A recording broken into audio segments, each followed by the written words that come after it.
Hey Trekkies, it's summer, and you know what that means. It's time for Creation Entertainment's Trek to Las Vegas 2025. This year, the convention has been expanded to a 5-day schedule, August 6th through the 10th at the Rio Las Vegas Hotel. Meet all your favorite Star Trek pros in one place, and hey, maybe you swing by Vic's Lounge and you see our panel.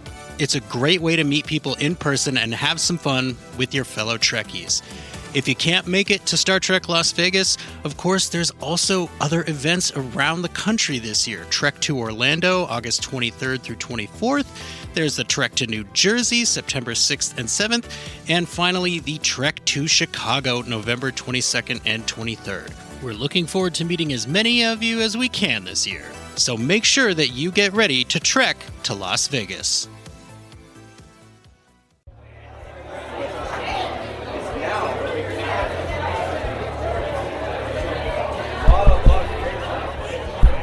Is this thing on? Hello, hello.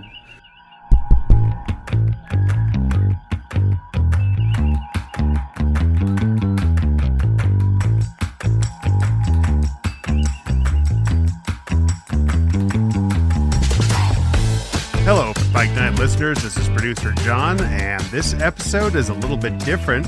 I'll hand it off to Cameron to explain what we're hoping to do with this series, but this is meant to be a watch-along film commentary style, and the movie this week is Star Trek VI, The Undiscovered Country.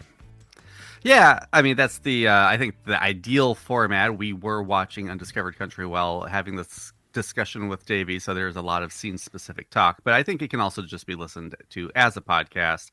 I'd say it's probably 50% talking about Undiscovered Country, 50% talking about his writing, specifically under the Cloak of War.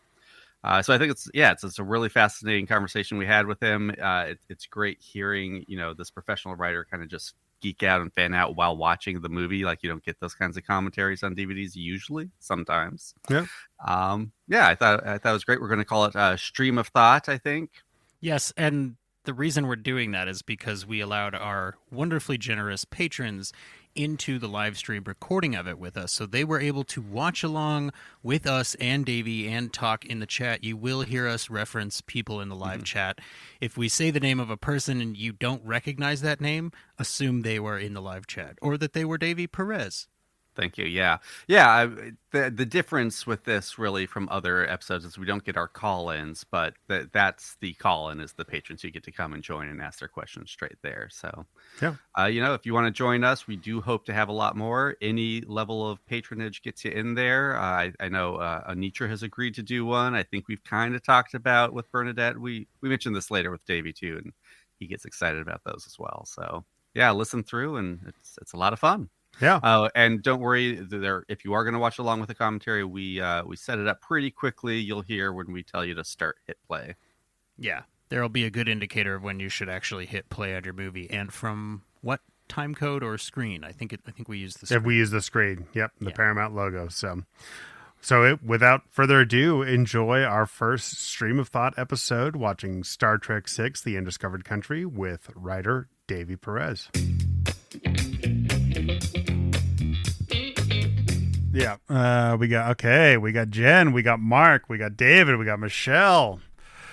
All right. Welcome, friends. Folks, finding the link now. Perfect. Okay.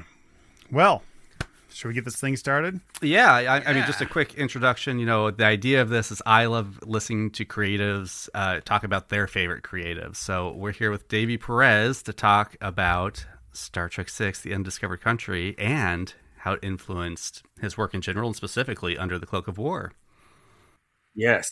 Thank you guys for having me. And as I was saying, I knew when I was writing the episode that the ideas of peace and the ideas of, Klingon human relations with the Federation were huge topics I wanted to tackle. And I remembered this movie, and I did watch it when writing that episode as I was trying to pull pieces from it. Obviously, when we get to the dinner scene, we'll talk about that as well. But I'm just excited to watch it again. I haven't watched it in about a year because I wanted my reactions to be fresh, and I'm gonna hopefully be surprised and find some things that I don't remember that I might have stolen. Yeah, well, I was going to ask you some questions, but I think the movie itself has a long enough opening credit sequence. We could just do it over that. Yeah, that's right. Yeah. So, welcome to everybody. If you're joining us or popping in, or if you're listening to this afterward, this is our first in the Stream of Thought series with Open Pike Night featuring Davy Perez. And we are going to hit play. We have the video queued up. If you want to get yours queued up, we are on the Paramount logo with the stars all in their semicircle. And we're going to hit play in 5, 4, 3, 2, 1.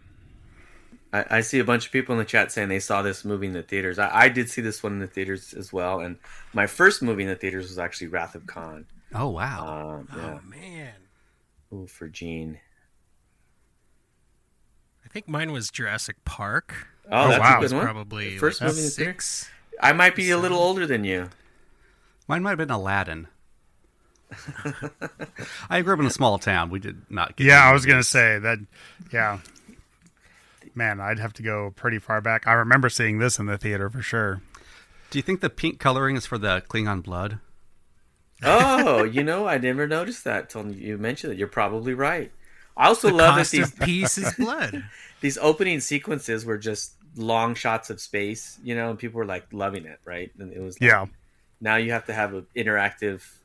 You either start your film right away, and you're like, "Oh, what movie am I watching?" Or it's like this weird interactive intro sequence. Oh, yeah. Or the ones that just tell you the story ahead of time in the opening credits. Yeah, That's always a fun choice. Are you talking about superhero movies? I feel like you're talking about superhero movies. There's some others where it's like, man. What did Michelle say? In my computer class, I chose to write a review for this movie, and I focused on the purple blobs of blood congealing for half the review. She was 9 years old. 9 years old, talking about that. I just had I saw the credits, and my next door neighbor, actually, is such a small world. He told me he worked on this movie, and I remember because I saw that Kim Cattrall is in it, and he had all these anecdotes of working on set with her. But he was like a production coordinator back in the day on this movie in particular. And when I told him I was writing for Star Trek Now, he has all these like Star Trek stories, and it's pretty interesting to be like literally right next door to me is like someone who worked in this world. So you would watch this for preparation for Under the Cloak of War. Do you do that a lot when you're getting into a script? Is watch some other things to inspire you? Absolutely. I think stories have templates, and stories are throughout history, themes repeat themselves, and we're informed by the stories that we've heard and watched. And so whenever I'm writing something, I will read a lot. I will watch a lot of documentaries, and then I'll choose a couple of movies that I think I want to sort of like get an influence of how they might have done a thing. This movie in particular, I knew I wanted to have like a big set piece, like a look who's coming to dinner kind of a thing. And I remember this movie has that. And so I just, I watched this specifically for that, and also the Klingon Starfleet relations. But I also read books, some books about Vietnam, books about the war in Afghanistan. Ooh, loud explosion. Really wanted to put some veracity into the script as far as like what it feels like to be, someone who believes in peace but has to fight a war. Yeah. Haha, Sulu. I wish they had done more with Captain Sulu. I'd watch a whole show. Oh yeah. I believe he's got a very short trek coming up. Oh. David Jones asked if Ricardo Montalban and Christopher Plummer swapped roles. Could they have done the same performances but as different roles? Wow. Oh, I can see that. If Plummer was Khan, Yeah, and if probably. Yeah. Montalban was Chang. Charismatic villain. Yeah. Yeah. What is this? Oh, I feel like we might take Khan slightly less seriously, but what are you talking about? Plummer? Plummer's great. there's so much screaming that I feel like it only works because it's Montalban. But Yeah, because of the accent. Does Plummer have the Yeah. chest? I mean, the chest is half the performance. That's the real question, right? Yeah. What is this I Nexus don't know. wave? Was he ever shirtless in The Sound of Music? Have we ever seen him younger and shirtless? This is classic. What I love about this sequence here, like immediately the ship's in danger. Like this is just classic, like a teaser basically, but they're doing it for the movie, right? Yeah. It's like Yeah. it's an episode. Like something's got to happen. You got to be invested right away, and it's like at this point in their Trek writing, they like knew how to really make the most of their, sci-fi premises and their characters. I mean, they literally start with an explosion. Yeah, right. And it seems like they knew, like, well, people will just watch Captain Sulu doing whatever. Let's have him going through a giant explosion and, like, let's make it interesting at least. Like, drinking tea to a huge ship rattling moon blowing up. I love that Sulu got a moment to like show his piloting chops, where he like tells his pilot how to survive the wave. Basically, like that's a nice little touch. Let's not forget this Rand, the little Rand. Little Janice Rand pop there. Yep. She's like, "Take me to your ship, Sulu. I cannot do the Enterprise anymore." I can't get coffee for the guys anymore. I like that visualization. If this planet were a circle, this is what that would look like. Praxis. You know, it's funny. I It's remember like Spock in Children of the Comic. Sorry. Go ahead, at one Davey. point, I was gonna try to have Jagal fall apart like Praxis, because there was a line in hold on, was for the High Command.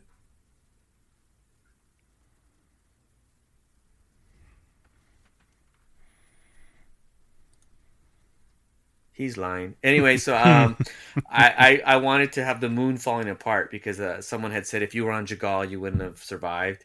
But then it became too big of a story, like the story of moon falling apart on top of a war, on top of a lot of finding under the Cloak of War was just what's the most simple story here? What's the most human story? What's the most immediate thing we're dealing with?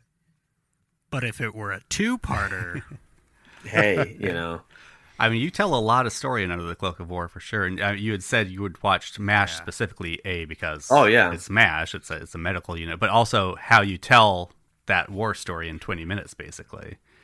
That's why I watched MASH, because they did it so well. They really found a way to touch on the complexity of war, that entertain you and make you laugh, but then also get you to invest. And I was watching, MASH was on in the background, or like I would go to bed and it would be there.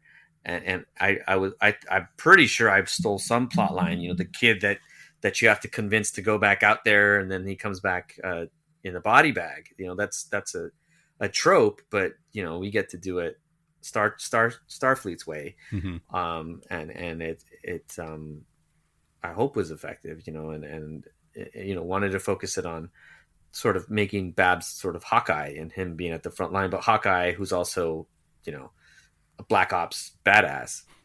Yeah.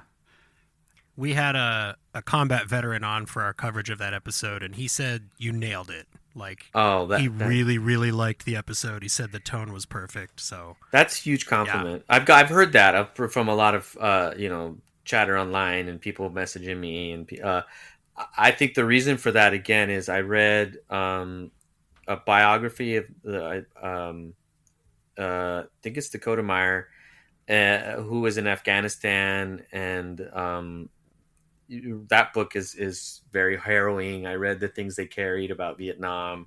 Mm-hmm. I watched some documentaries on PTSD, and I actually also have a friend who's a combat veteran and also a writer, and I had him read the script and just sort of give me his honest reactions. And I got a lot of little idioms from him, and a lot of, he told me kind of where to pull back on some stuff, because as writers, we have our ideas of something, and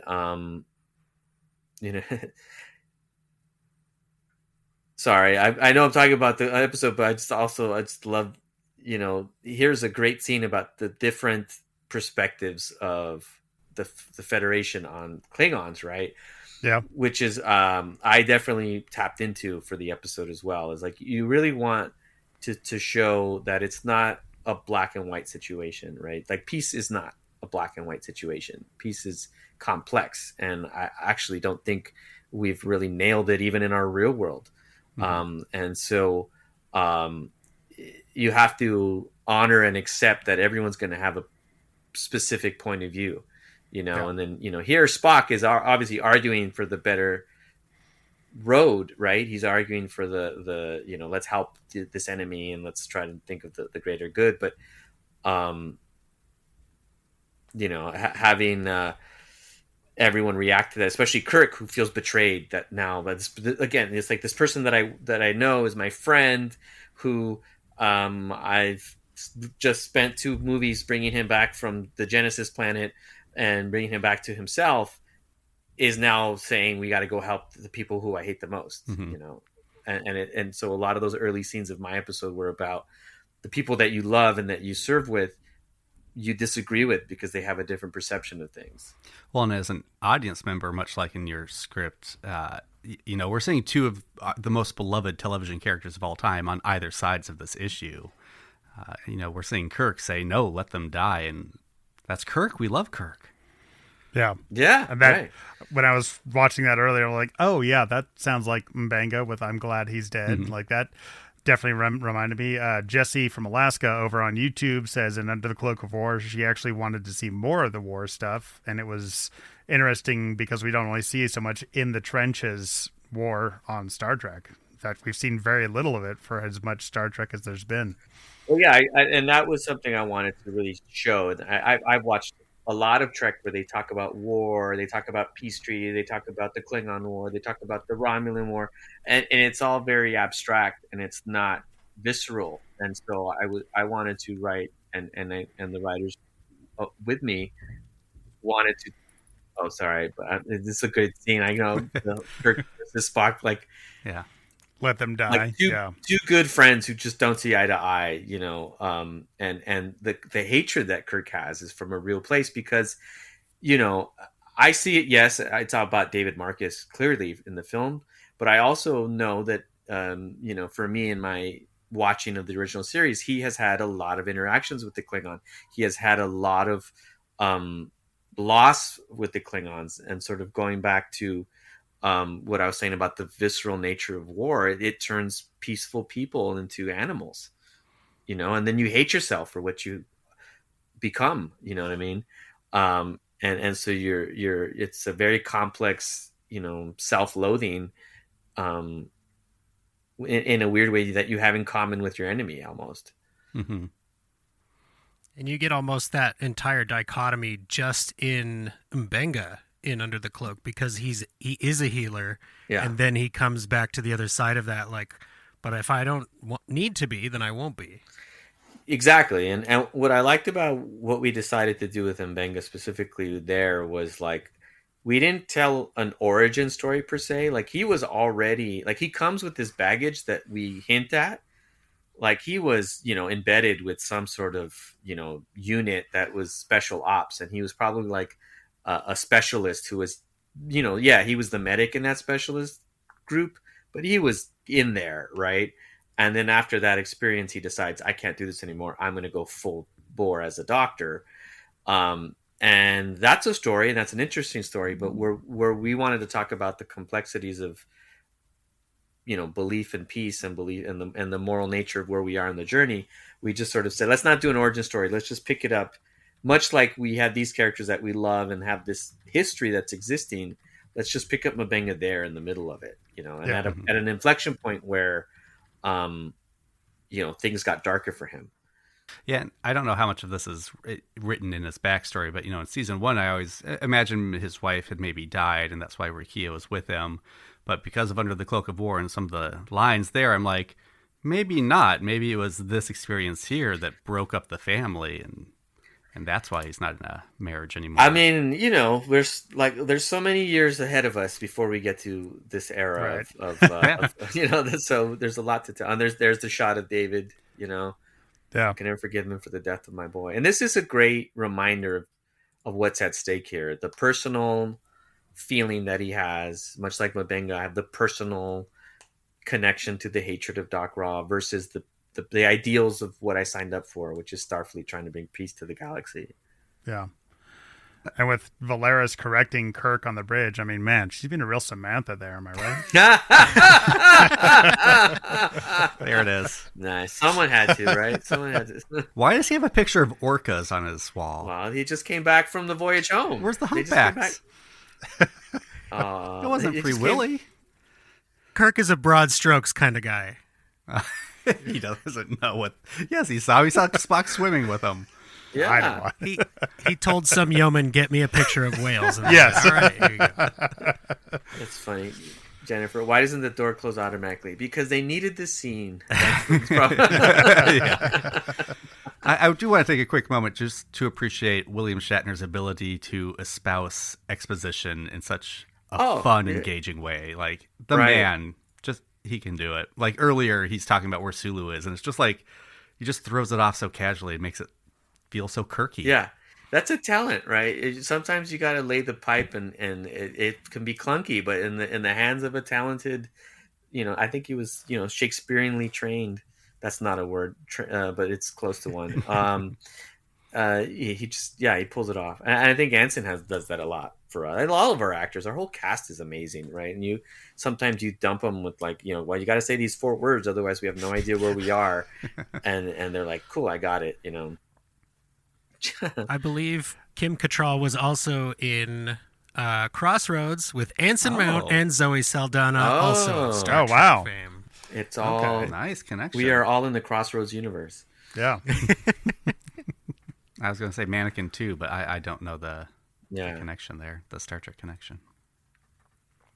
Yeah. So all these conversations about peace and faith, and it's, watching it here, I'm like, oh, I totally cribbed some of this. You get 2 people with opposing points of view dissecting your theme, and you can have some great scenes that are like basically just a conflict of not seeing eye to eye, and it's just and to your point about exposition, it's a great fervent ground to then get out exposition, because now you have a scene about conflict, but all the details come from what's happening,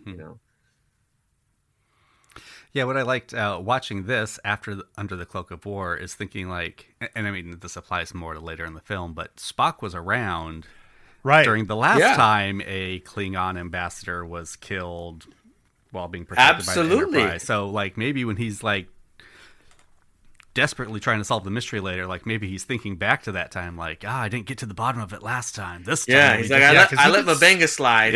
Yeah. I got to make sure Kirk is innocent. That's right. But no, you bring up a very valid and good point here. Is that I was very conscious of who, like Uhura is also here, who's at that dinner and what is their experience. Where are they at their journey? Like Spock is obviously, this is not his first dinner with Klingons. Under the Cloak of War is his first dinner with a Klingon. And there he is trying to figure out, how do I interact, make the guy Rakdachino, quote some obscure stuff. Like, what is how can I connect with someone? And here, watching this, as I do when I'm writing all the characters for, Strange New Worlds, I'm trying to sort of tap into, if this is who they become, where are they right now? Like, where are they back in the era that we get to play in? 10, at this point, 20 years. We're 20 years before this event, right? And what is that young Spock? Kronos one, Gorkon. Yes, he was a human in the last movie. Yeah. Yeah. He was so good, they brought him back. And then brought him back again. Yeah. David Warner dined out on Star Trek money for a long time, that's for sure. So I saw an interview where he referred to as the Torture of Picard episode, Chain of Command, right? Yeah. He referred to it as a makeup job. And I was like, man, like, to be that level, right? Like, yeah, one of the greatest sort of people. Yeah, he's like, it was like a carnival act, Yeah, it's just like, and he just nailed it anyway. Yeah. Oh, Michelle brought up a good point. Like, Spock being ambassador to Klingons is interesting because his sister basically started the war. The Klingons started the war, Michelle. It wasn't Michael. Yeah. I also like that then in a few, 80 more years, he tries to get peace with the Romulans. Like, that's just his mission at this point. Yeah, you got to give it to the guy, right? He's just on. Even though, spoiler, Kim Cattrall's the Romulan spy. He's there's the bosun's whistle. Yeah. I for sure was Yeah. like, I didn't have to tell them to watch it because Props knew immediately. I was like, I want the bosun's whistle. It's in there, please. Mm-hmm. Jeffrey Combs in Stranger World. You're getting into my sweet spot with that one. Yes.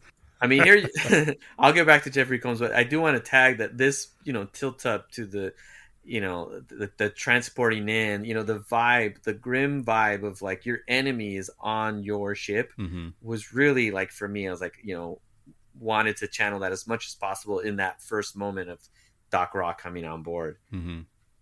And then his charisma and his sort of like, I'm trying to, it's a good scene here. I think you guys layered that really well with Pike's narration over the start of it, because I was like, who is it? Who could it possibly... Yeah. Are they talking about a Troy? Are they talking... Oh, a Klingon. Yeah. General Chang. Here he is. The man himself. To meet you, See, Captain. sometimes Klingons don't have hair, Discovery haters. Yeah. Right. He's got a little ponytail there.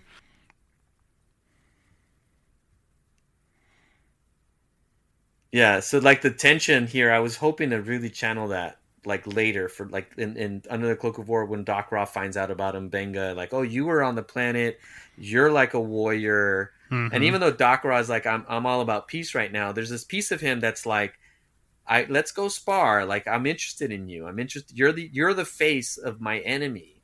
You are the face that when I think of my enemy, you're the face I think of. And so I want to get to know you a little bit. This little sequence is so good. This just how it sets up everything without just making any big deal of it. Yeah. Are they the assassins? Mm-hmm. Okay. Yeah. Yeah. On second watch, spoiler, these are the guys that do. And Jeffrey Combs. Yeah, spoiler for our Star Trek fans. They kill that guy. I love Jeffrey Combs. I'm a big Stuart Gordon fan, and so I love Jeffrey Combs for all of the From Beyond, everything. And so I'm constantly mentioning his name. This sequence here, like, again, they're playing the Klingons for laughs a little bit. But you do get to Gorkon, and he is more refined, and he is more trying to put on the trappings of making the humans comfortable. And so I was like, that's what I want for Doc Ra, right? And talking with Henry in the writers' room too, like we really wanted Doc Ra to be this charismatic, like more human than the humans. You know what I mean? Like he, in writing him, and whether he is, here we go, quoting Shakespeare, yeah.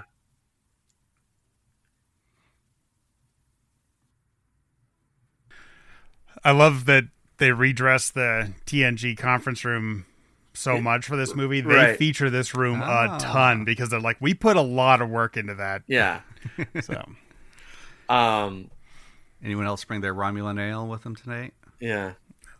Sorry, I like brain farted. I was saying something about I just love this scene though because I ripped.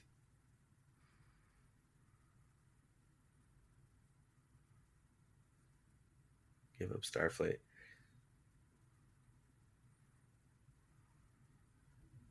So he's like, don't talk for me, Spock. Yeah. Like this conversation about peace and the nature of Starfleet and why we do what we do. Yeah.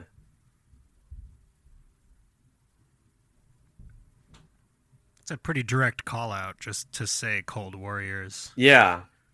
Yeah, we're full on talking about the Russian Cold War at this point with this movie. Mm-hmm.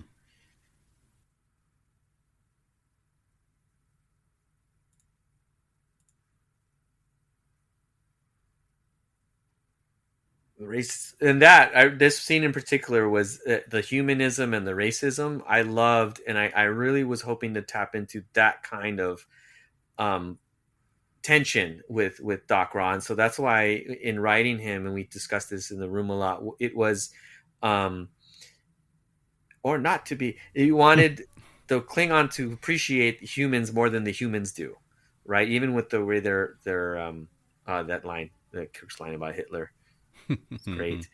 He's like not willing to let go of the tension, right? And that was a little bit of like what Ortega's did for me in Under the Cloak of War. It's like other people are trying to cool it off, and she's kind of being Kirk and bringing it back up a little bit, or Chang. Ortega's definitely has some Kirk vibes. Oh, I could almost see her in a Monster Maroon during that scene. I was Trek definitely has a thing for Shakespeare.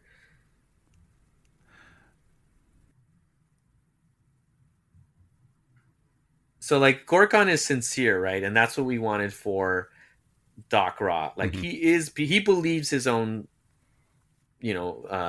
perspective on things, and whether what he struggles with is the fact that he's lying about one fundamental thing about himself. But beyond that, he believes in this quest for peace. And here, Chang sort of thinks peace is bullshit, and which is a fun, like they have, and because of that, he gets to pick at Kirk. He gets to pick at him in an interesting kind of way.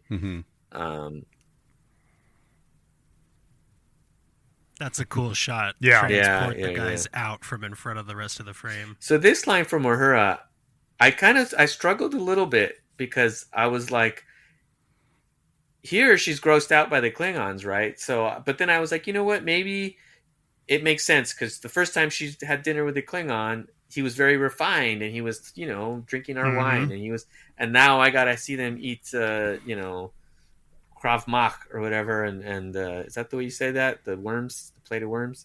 Gach. There you go. Why am I'm mixing my Klingon? So I'm not a very good Klingon speaker. The Chancellor's Cane is awesome, Jennifer. And I wanted that for our Doc Ra, but we got a smaller, more TV version of it. Yeah, I was like, oh yeah, he did have a cane. Yeah. That was a good touch. I also really liked how you made Uhura, and I said this in our review of the episode, how you made her the sort of wide-eyed believer in just taking everything at face value in the episode. It used her very well that way. Well, that was the point. Yeah, it's like we needed to have everyone's perspectives on it from both sides, and so there was a clear delineation of the combat veterans, and even among the combat veterans, their specific point of view on the Klingons, and then the people who weren't there and their sort of, I guess logical or studious point of view on it. It's the ideals, and neither are wrong. That's what's great is if you can give everybody a strong point of view and you can kind of see both sides. Like that's when the conversation happens, right? Yeah. Boom.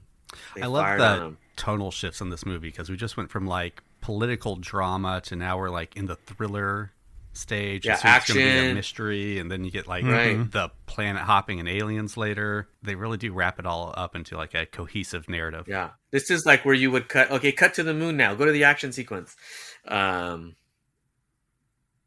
God, yes, Jesse, that's what I meant. Thank you. It's a worm dish. That's a trap. Wrong franchise. That's a saber-tooth bone. No, I don't know what that's from. A big animal. Yeah. We lost gravity. It's an Usik, is that what it's called? Yeah, we did actually have, I know the pink blood's about to show up, and we did have a lot of conversations about. I was going to ask. We had meetings about the blood. And we looked at different shades of it, and ultimately, I don't think I got to establish it, because it was, we saw Klingon blood in the Broken Circle, which was the premiere. And so we said, we just let's track within our own universe what it looks like. And but can we pink it up just a bit? But you didn't want it to pull you out of the grim nature of the story, right? Yeah. But at the same time, like, we all love the pink blood. Fine, Chang. Yeah. I mean, I'm watching TNG for the first time and was shocked when we saw red Klingon blood. Like, I've always associated Klingon blood with pink, but I think this is the only instance of it, right? It's a ratings thing too, right? That's why they did it. Yeah. Yeah. It's all like when you look up the reasons for some of these decisions, you're like, that is not, creative. Fine, for ratings, we'll make it pink blood, and like pink blood is what's stuck in the mind of every 12-year-old who watched this. Yeah. And so, even in this action sequence, what's cool is like, so you're getting all this information and you're like seeing it, but the context of it is, you have to take it at face value, which is a little bit of Under the Cloak of War, right? It's like, we're showing it to you. It's all right there. It's the we're fighting a ground war, and M'Benga's a doctor, but then the context of it starts to unravel later, and also who Doc Ra is. And I mean, we don't have moon booted guys come through, but you do see flashes of like what you think is a Klingon warrior killing other Klingon warriors, and then later is it revealed, spoiler, M'Benga is the Butcher of Jagal. Yeah. Even that name was very Shakespearean, I have to admit. It's like or actually it's the Barber of Seville was in my head every time. I'm the Butcher of Jagal. It's like a very classic Renaissance theme. It's operatic, Yeah. Klingon operatic. Yeah. Yeah. See, the ship's spinning. That's why the gravity's all weird throughout that whole sequence. As happens on a spinning bird of prey, or was that a battle cruiser? I don't remember. Have there been any gravity discussions in the Strange New Worlds writer rooms? Wait, ask that again. Gravity questions. It's not something that gets brought up a lot in Star Trek. Like Enterprise had one scene, I think. Yeah, no, we don't. We avoid to any science that'll out that some things don't make sense. But there was gravity. There was an anti-gravity sequence in the. There's Chang selling it.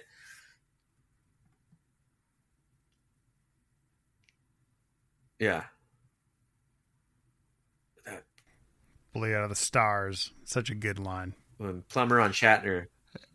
I feel like Chang's done some Shakespeare acting, maybe back in college. Yeah. Took a drama course. He was a theater kid. Yeah. Everybody would love a young Chang series, I'm sure. Oh, of course, yeah. Everybody young Chang tonight. I wish there was a TV show that would be contemporaneous with Chang's career that he could appear on. Wait a minute. What? Oh, that's a good point. It would be interesting to see why Chang hates Kirk so much. There is right, because there's a story there. Like immediately, and it's like obviously we tell the story in Under the Cloak of War, but like M'Benga sees Doc Ra and he's like, he fucking hates that guy, right?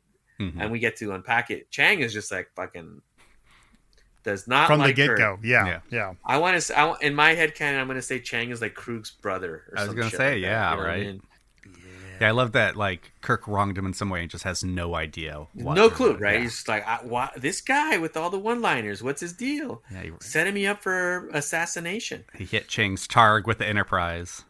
Yeah. He's tossing me like lifelong enemy level one-liners, and I have no idea who he is. I'm very embarrassed.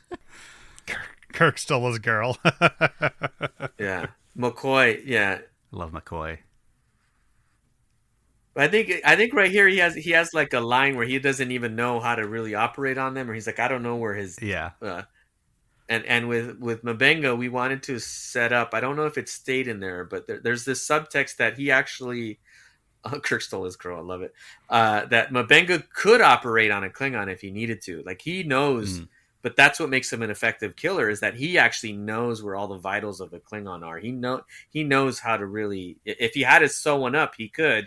And if you needed to assassinate one, he definitely could. I think he did some maintenance on one in the Broken Circle, or a couple of them. Yeah, exactly. So that's where it was. I knew that we sort of were like, you wanted to let you know that this guy knows Klingon anatomy, and maybe not for the reasons that he should. Yeah, that's a good point, Michelle. Even by the time TNG comes around, Crusher has similar issues, just no familiarity with Klingon physiology. I think you probably needed to go to Klingon assassin school to get that knowledge. Yep. That's the only way. And they didn't. That was not their prerequisite for their doctorates. Crusher, always crush on the Crusher. Heck yeah. There's that pink blood. Oh my the goodness. Pepto.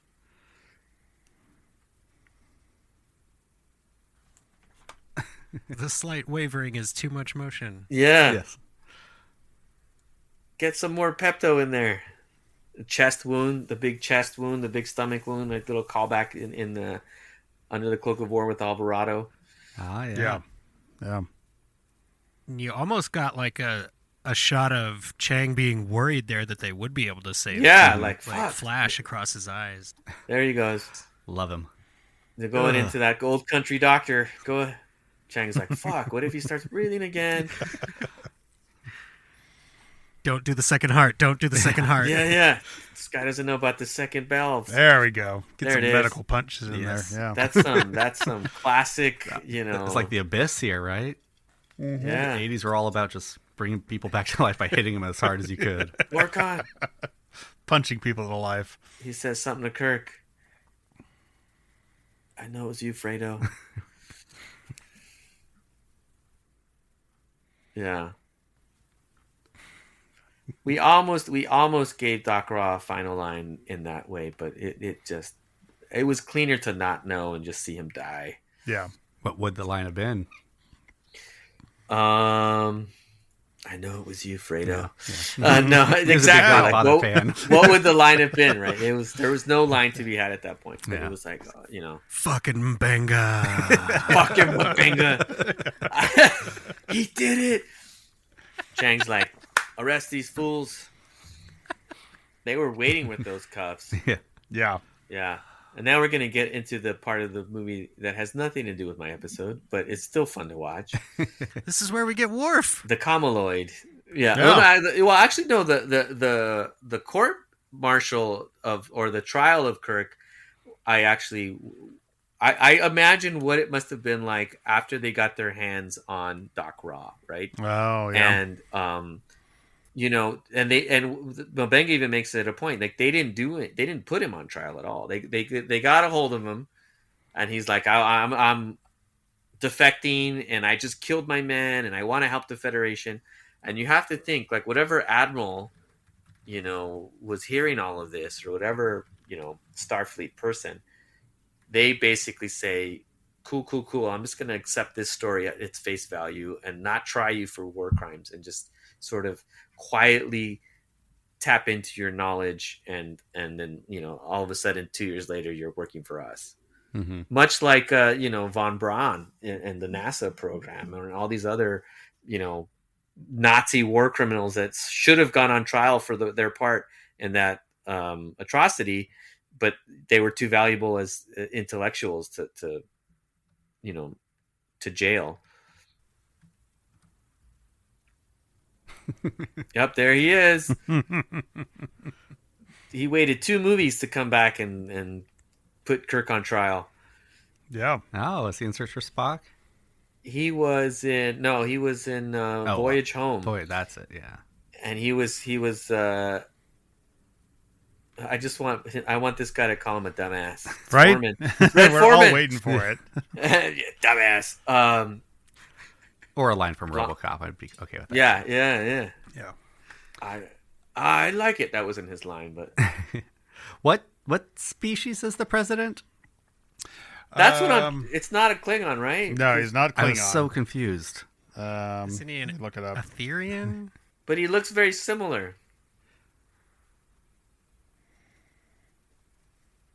Oh, hey, it's that Romulan commander guy. Yeah. Yeah. Yeah, was it you, Jesse, who was wondering if that was the Vulcan lawyer from episode 2? That was me. Yeah. I could totally see it, though, yeah. He looks like he should be in suits. So this conversation too, like, what do we do about the situation? Who's valuable? Who do we throw under the bus? Like, I was just picturing these as backroom conversations that set up sort of Doc Raw's, backstory a little bit, where you have the Federation high ups essentially deciding what do we do and who do we throw under.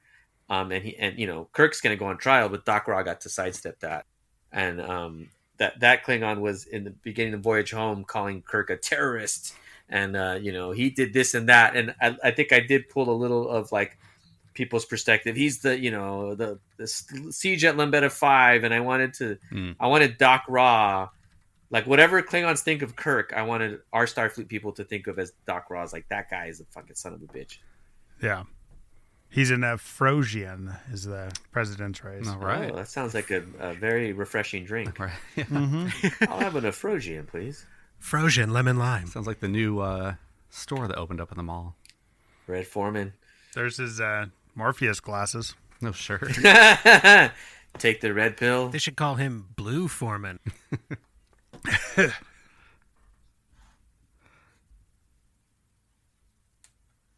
Love her chainmail hat. Just remember, Michelle, at some point, canonically, Uhura's entire brain gets, like, reverted to the age of a child temporarily, so that might be why she doesn't translate so well here as compared to Strange New Worlds. I've seen that brought up, yeah. These Klingons speak a different dialect than she's used to. There's so many Klingon dialects out there. If you got the ridge forehead or not the ridge forehead, if you got the big Brian Fuller bumps, who knows? They had fun with new technology in this movie with the holograms and the lasers and then The all CGI kinds of blood, stuff. yeah. Oh yeah, CGI yeah. blood, This CGI is like planet. arcade games were like up in their game. Mm-hmm.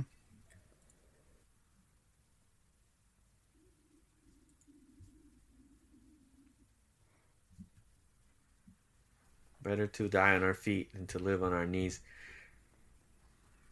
Yeah, so here you have like the quintessential Klingon, point of view, right? The way that, war is a way of life. And so understanding that about Klingons, it really makes Gorkon and Dakra an oddity, right? Because they're the antithesis of what a Klingon should be doing in this era. You know what I mean? As far as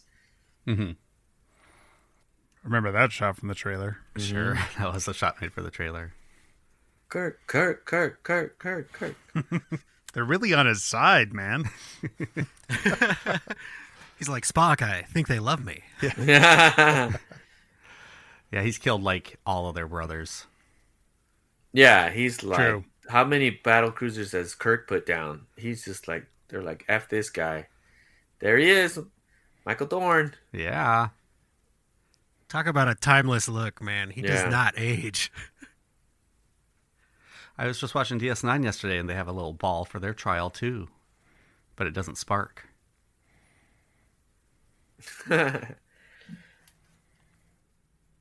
Yeah, when we write Uhura, we write Uhura as a contemporary. That we write her as the genius that she is, the linguistic sort of having all her faculties, and but even in her her translation of their war chant is actually a very there he is. I was there. I lost my arm.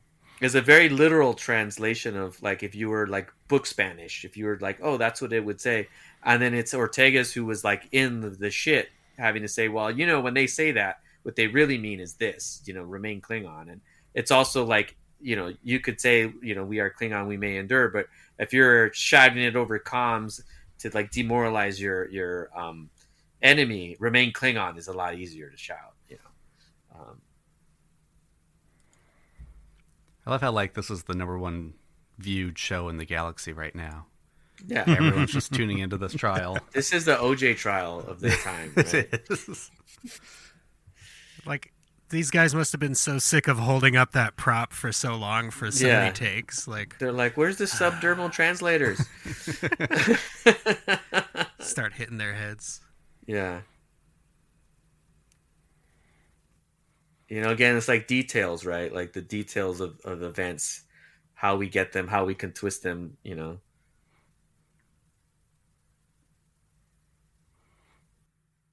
I love McCoy's like, I'm getting too old for this shit attitude this whole time. Yeah. Yeah. I was just about to retire. Yep. Right. I'm just about to retire. And he's called him out. You drunk, Romulan ale? I didn't even want a cell phone. I can't get a signal.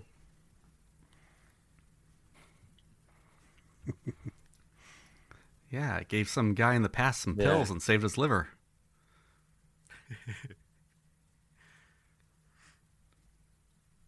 You were there. So was I. I like that he's a little bit English and a little bit Southern. You say you are due for retirement. I'm just a Southern Klingon doctor, or a Southern Klingon lawyer. It was an old lady. That's hilarious. He brought a dude to hold his cloak. I mean, come on. Showboat. That's a power move. That's Yep. yeah. I tried to save him. I believe him.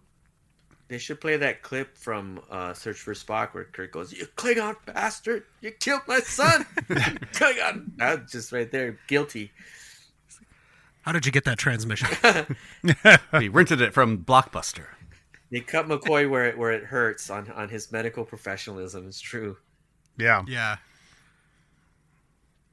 He's like, yeah, peace is cool, but like, do not question me. Right. James Tiberius Kirk. Why didn't they make those little walkie-talkies like a toy you could buy? Yeah. Watching this again, I think he's a doctor, not a diplomat. Damn it. A lot of these scenes are like they're like duels, right? They're like dueling with lines, and I think there was a piece of this that I think I probably channeled was to like, worst as the assassin. They're still in combat, but it's all words, but there's their way they move, like the way Chang and Kirk look at each other is like they're still on a battlefield. It's just now the battlefield is his courtroom, and I think M'Benga and Doc Raw have that, like, you were on Jagal and you were also, you're my, we're in a battlefield, but now I'm fighting for peace and I don't know what you're fighting for. And this battle room has become this dinner. You know what I mean? Their photon torpedoes are truth bombs. Yeah, exactly. Set my truth bomb to stun. Federation president's like, really, Kirk? You said that into a log? Wow. Well, and Sulu spilled the tea at the beginning, so I mean, come on, the whole crew's in on it. Yeah. Jennifer did correct me that it was an old lady who grew a new kidney with the pills that McCoy gave That's her. right. Gotta be. Don't at me. It has been corrected. At him, everybody. Yeah. At him now. Green Shirt 87 on Twitter. Yeah. All he's got to do is call him Churlish. Whenever it suits him. Chang would be an awesome cosplay to go to a con in. Hell yeah. Oh, yeah. Hot. Yeah. So hot. Yeah. Cold weather con for sure.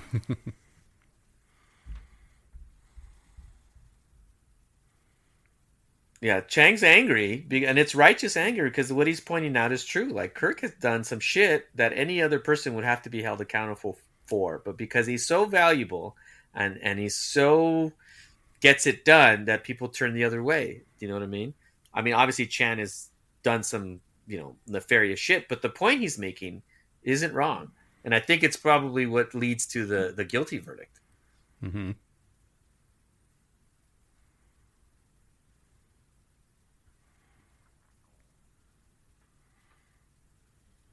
Yeah, that's right there at the heart of the matter. Yeah. Yeah, poor Ancestor Worf is way in over his head. So are we saying that's Moog's dad or Moog's grandpa?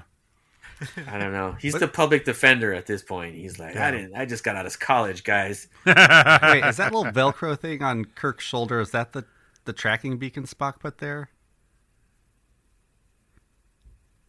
That's his rank insignia, Cameron. On the back of his shoulder, there's like a little foam. Oh, like he just pat his back and like, oh, no one pay attention to this Velcro patch that says "Find Kirk now." You can even see it from here. No, I think that's the other side of his insignia. Okay. Oh, I think someone was tracking it. I think you're right. I think it is the very obvious tracker that everyone's supposed to ignore. Yeah. Very lucky they let them keep their uniforms when they sent them to the prison colony. See, that's an interesting point he makes too, because he's the captain, and so then Pike is the captain of the Enterprise currently, so he is also ultimately responsible for the actions or inactions of his own crew as well. Yeah, you can kind of see the recognition on Kirk's face, realizing he is guilty there almost. Now, this Klingon judge has got to be the inspiration for the monks of Boreth. Like, that looks exactly like...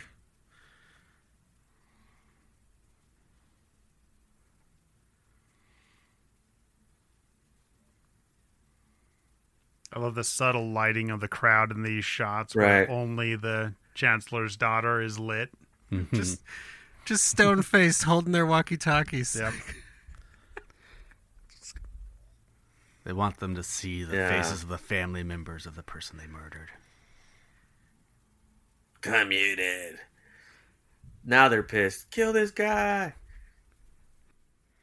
Chang didn't like that. I'm glad they didn't just put the Worf makeup on him and like different hair color. No. Like he looks different. Like he looks like a different person. Right? Yeah. What's the ZZ Top Klingon saying? What's he? Lithium mines on the penal asteroid of Rurapente.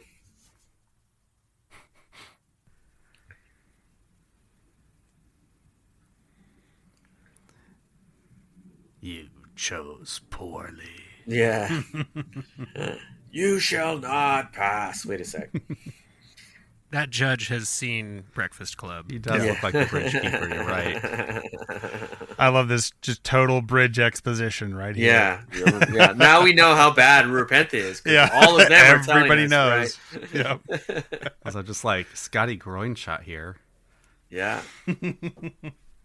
Nicholas Meyer directed. Why am I throwing him under the bus like And then Davy never ended up working with Nicholas Meyer. It was so He's weird. gonna be like, I heard what you said on that podcast, you fucking punk. I'm like, sorry, Nick. I only do 20% more groin shots than other directors. Yeah. It is Enterprise. It was not another vessel. I love how just indignant Scotty gets about things like this. Yeah, he's just like, it's a personal affront to him. I fucking counted their torpedoes, okay? It's the parallel to McCoy's professionalism being questioned. Yeah. He's still salty over banging his head and getting knocked out in the last movie. Bonk. Dennis Nedry style too, like full on. Duh. Just buy another chip. Again, all this like detective work without clues. Just love it. Classic TV Trek or any kind of procedural Trek where you're just like, everyone is so smart they can just figure it out with like the script of like the scrap of one clue, right? Mm-hmm. I have a working theory. Let's just assume it's right. Let's just assume it's correct. Okay, and then it turns out to be correct. Oh, did we miss the part where Spock says he's related to the Holmes writer? Arthur Conan Doyle. Arthur Conan Doyle. Yeah, apparently Amando's a distant relation.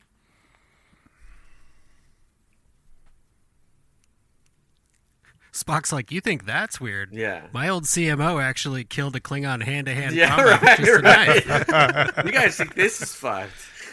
Yeah. Call Dr. Chapel. She's the only one who the knows doctor what we actually used to happened. kind of have hanging around and just came out to slap me around a couple times. He's got some stories. It is good to have Scotty in our universe now. Yeah. Her with the lean and the leg Yeah, he up. was great. He's doing the Riker before Riker. Yeah.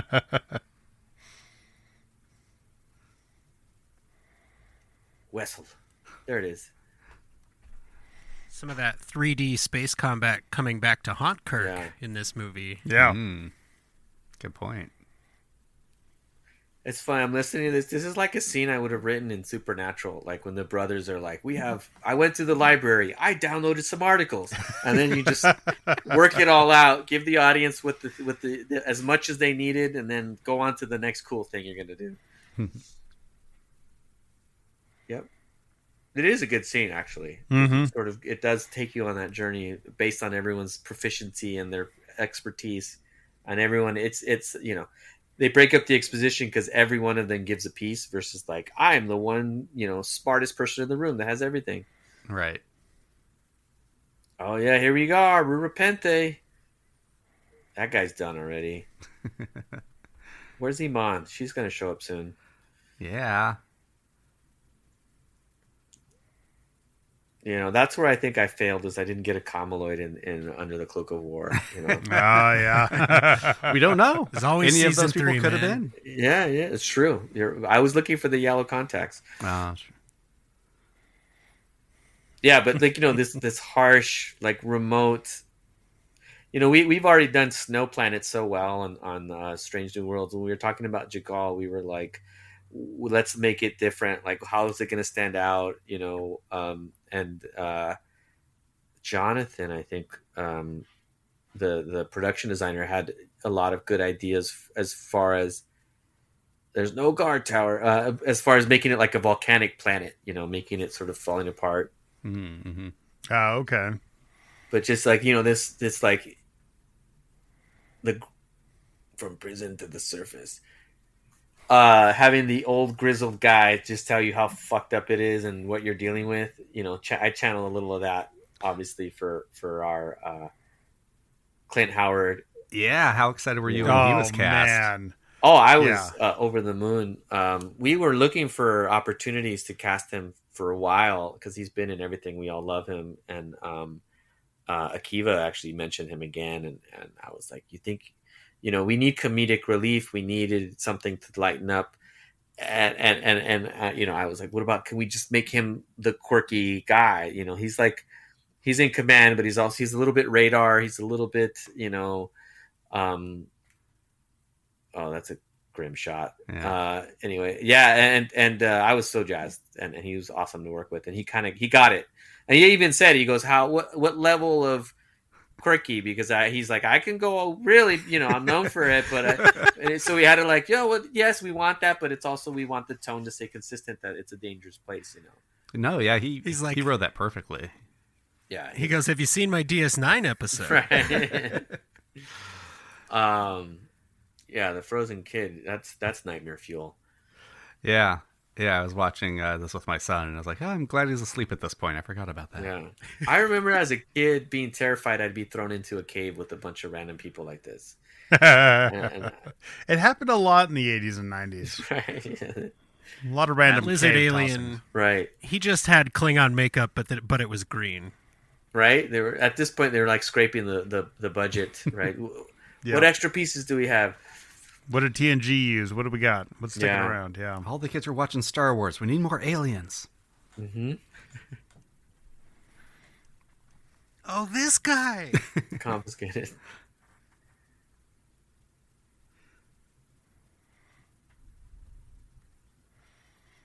Yeah. This guy kind of looks like an alien Robert Smith. Got the hair.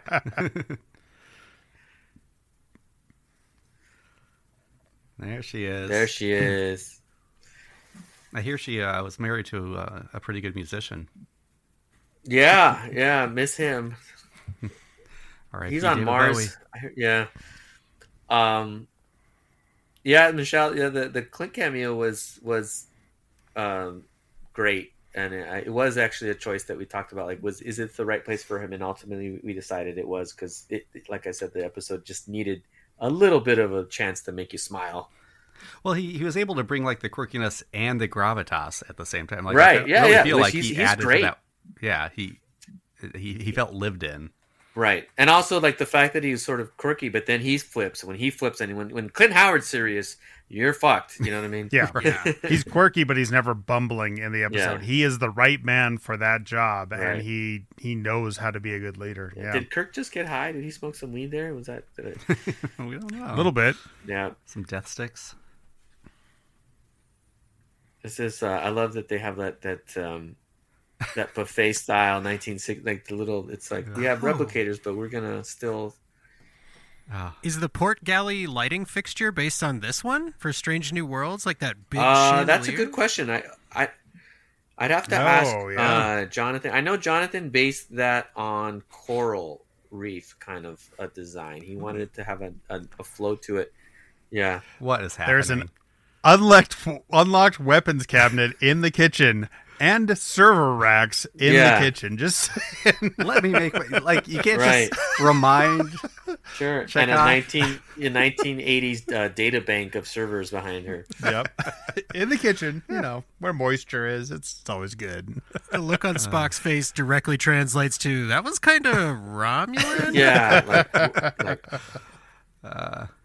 like Vulcan, please. What did you just do? Anytime your characters say, as you know. Yeah, as you know, there exposition's coming or Yeah. some kind of. There is definitely a Captain Pike cookbook out there. I'm sure of it.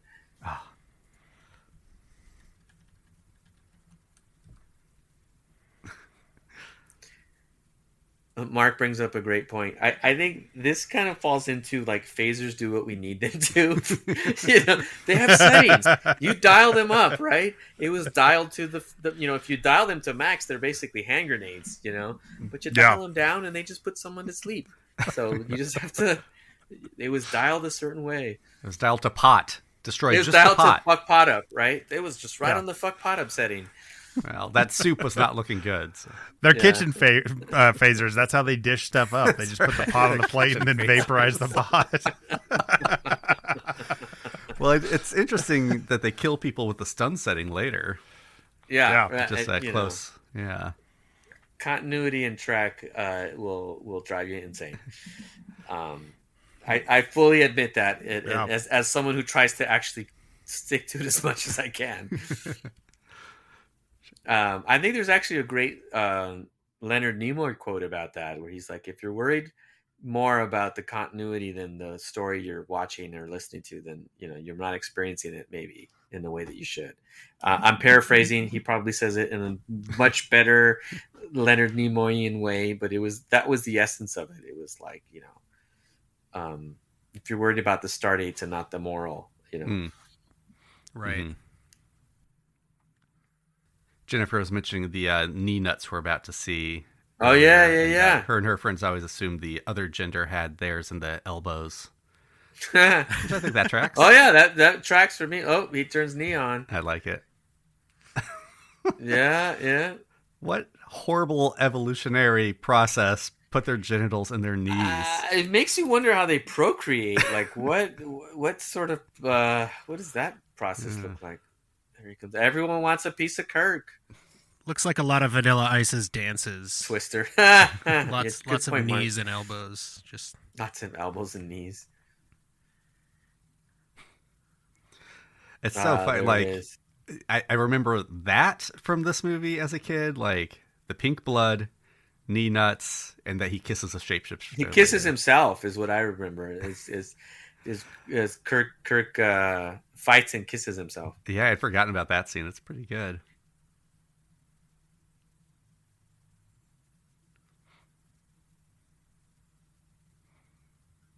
Of course I do. You mean like me? To your place? Yeah, or? like... I love this is Kirk's strategy. Like, he doesn't go in with a plan to escape. He's like, I'm just going to go in. Some hot lady's going to find me and give me an out. It's cool. I think what's funny is by this time in Kirk's mystique, he has now like graduated to like the bad boy playboy, and it's older, right? Like at this point, he's old.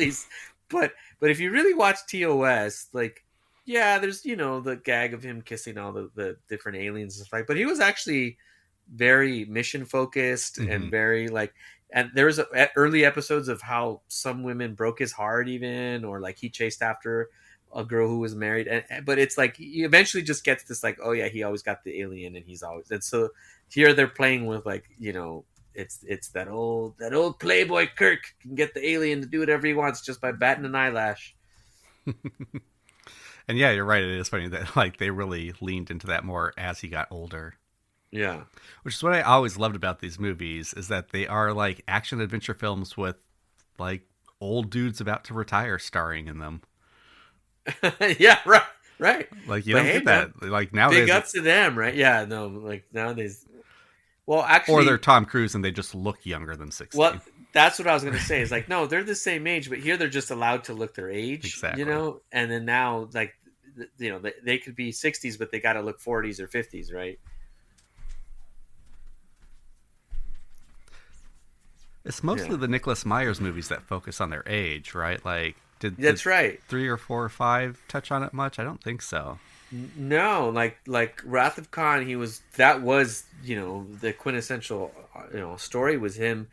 Am I too old to be out here gallivanting around space? And then something from his past comes, a mistake that he made.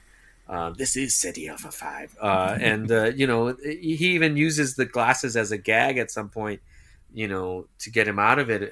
And that movie ends with that great Peter Pan reference where you're just like, you're just as old as you feel, and take the second star to the left and straight on to morning.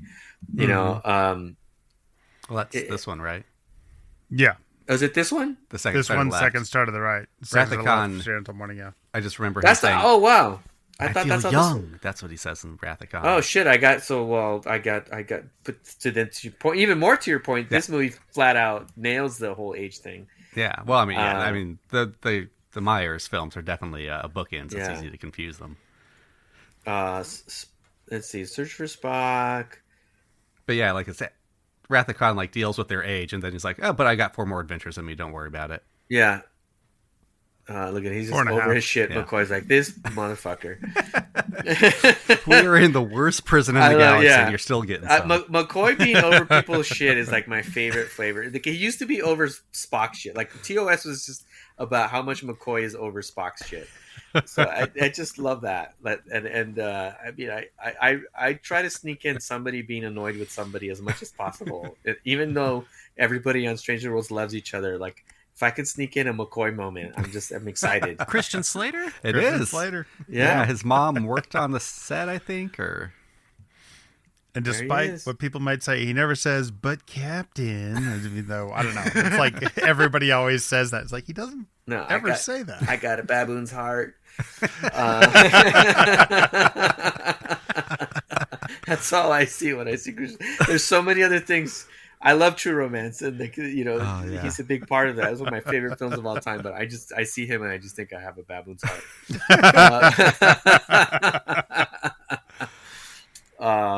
So I'm trying to think.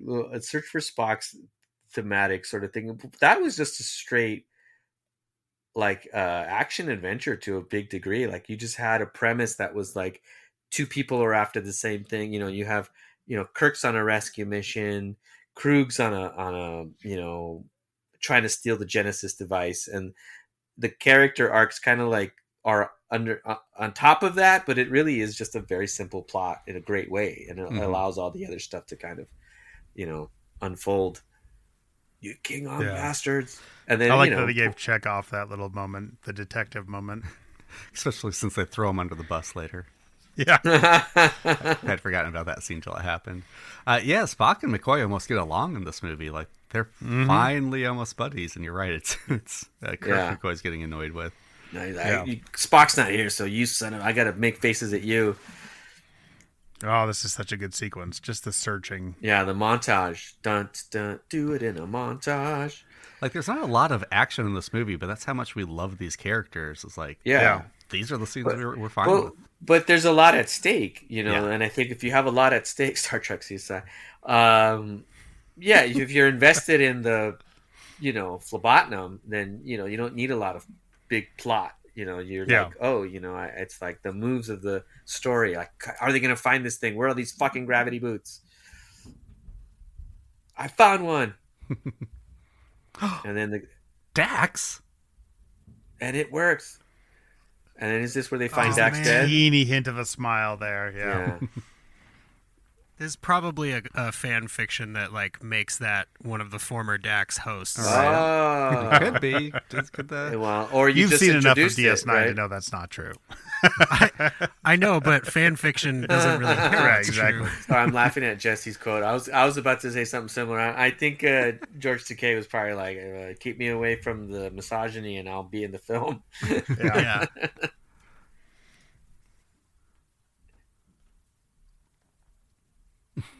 Yeah, I see this alien in particular, to me, looks like one of the apes from Planet of the Apes. It does. Yeah.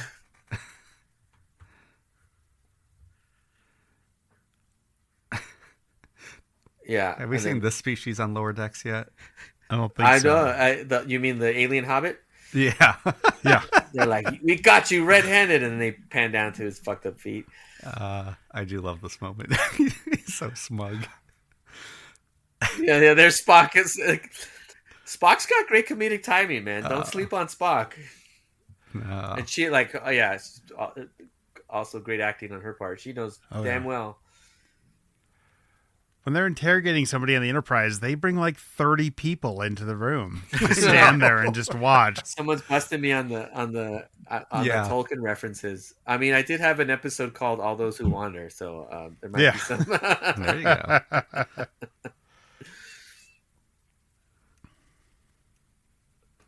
I want one of these blast shield / flashlights. Heck yeah. That's a good cosplay, too. Yeah. This reminds me of Temple of Doom. Sure, yeah. So with the 3 beams, are we calling this confirmation of Predator Star Trek crossover universe? I mean, Yes. shit, yeah. I'm going to start writing that now. And then get laughed and turned down and fired. Your episode had a Temple of Doom reference with Nurse Chapel holding a beating heart in her hand. Yeah. I mean, it was hard not to have her say Kali Ma, but that might have broke, That's what I that might have broke the tone. I was going to say, I'm 'Cause pretty they sure he start said that on the chanting podcast. Yeah, he's like, grab his heart and start chanting Kali Ma. No, sorry. Pumping. Or Ortega's trapped on a plane with a predator. Yeah. That's all I'm saying. Oh, man. I mean, The crossover we all stop want. saying ideas that you'll then sue me for writing later. Yeah. We do have a boilerplate waiver we'll sign at the end of this. Don't worry, Davey. I mean, You'd be shocked how little money it would cost you to use that. the survival genre, I think, is one we haven't fully explored yet. I'll say that Ooh, much. man. Yeah, there's Newt. I mean, there's this little kid going through the tunnels. Oh, and then back to Dr. Zaius. Yeah, I was going to say. I can only hear that Simpsons musical. Yeah, Dr. Zaius, Dr. Zaius. Dr. Zaius. Of course. That's why that was the first one that came to my mind for that. I mean, I could have said Aldo, but it wouldn't have been as funny. Mm-hmm.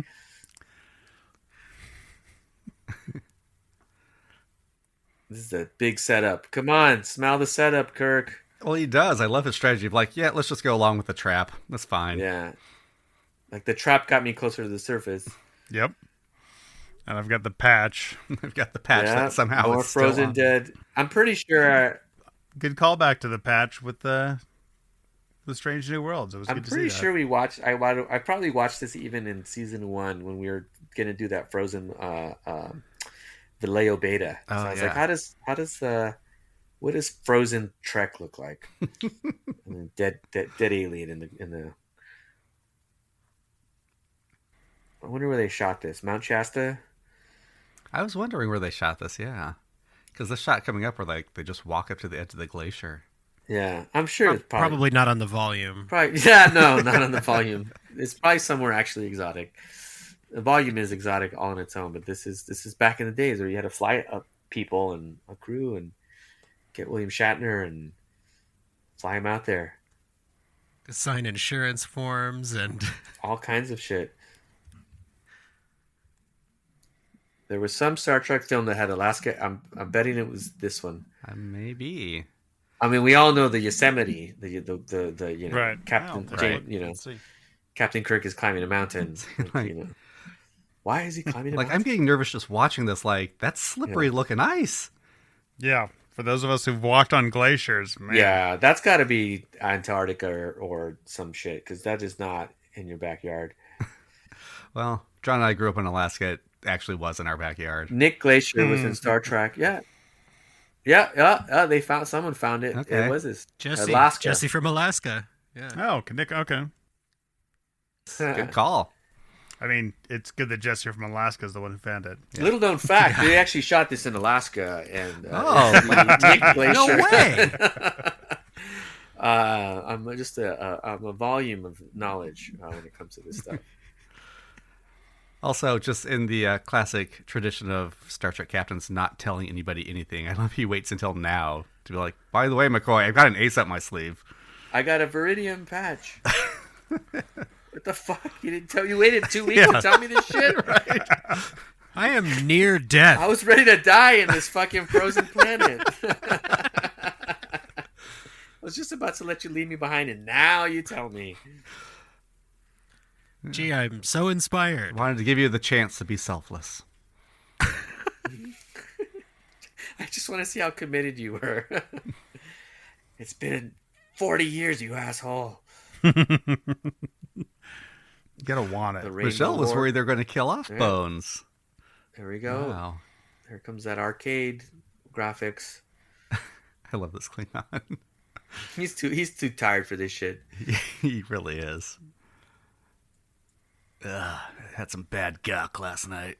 Well, he sets down a bottle to take the calls. So. I was going to say, it's so transparently a Russian. One thing I do love about Star Trek as a franchise, and this is a good example about it, and I always hoped, and I think, Under the Cloak of War had pieces of this, is the,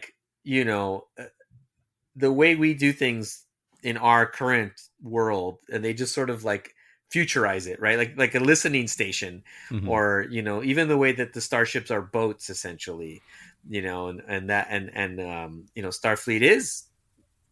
Oh, there she is,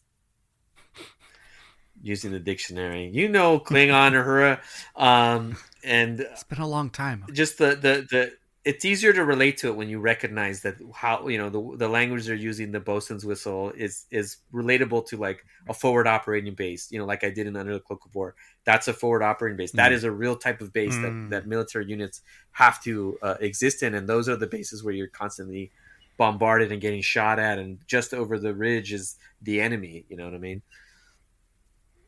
Man, the use of incoming transport. I had anxiety by the third time that went off. Davey, that was so good. Well done, sir. I pulled it back a little bit in the script. It was even more relentless, because that is something MASH with but also Combat Rescue is a reality show that was on, and it was actually it's a show, I think Discovery or maybe some other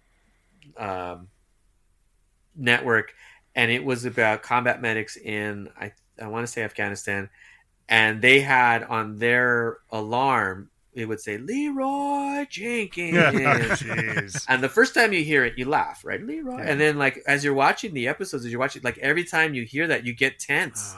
You're like, shit, more dead people, more hurt people. Like, oh, now this shit's going down. And I was hoping to channel that. It worked. Yeah, you crushed it. Yeah. And just the world building, I mean, beyond what the audience is feeling, you're just like, oh, that's what these people are dealing with all the time. Yeah. It's nonstop. It's like the sounds of the helicopters, right? And once you sort of develop that motif, once you begin it, you can't let it stop. You have to let it keep building until it's you cut out of it, or until that's sequence is over. Nope. No, he knows he's being set up. Kiss me, now you want to kill me. Yeah. Blow. I agree about Nichelle. She crushed all the stuff they gave her, always. Yeah. I can't be mad about the inconsistent Klingon stuff, because that is a good scene. Yeah, it's funny. Yeah. And then again, it's they were looking for a good laugh in the film. Oh, here's another one. And you go with it, right?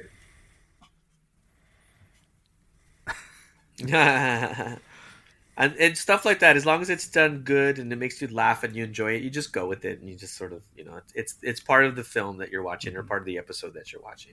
Yeah, haven't you always wanted to make out with yourself? That's so meta. Even before we now, a lot of films and TV are very meta. They're self-referential. They're breaking the third wall. But this, to have William Shatner clowning on himself, Bones all laid out. Look at him. Bones is faking it. He's fine. I am not dealing with this. He's like, I am not in this scene. Just lay me out. Yep, classic Trek fighting. Do the double fists come? Where's the double fists? And there's that weird wargy thing. Aha, Klingon. Well. Now we get to fuck you up.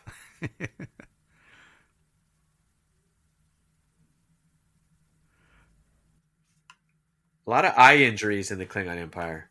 Yeah, makes sense. Classic. Okay, there's a moment where it's like, I can't believe that worked. It's classic.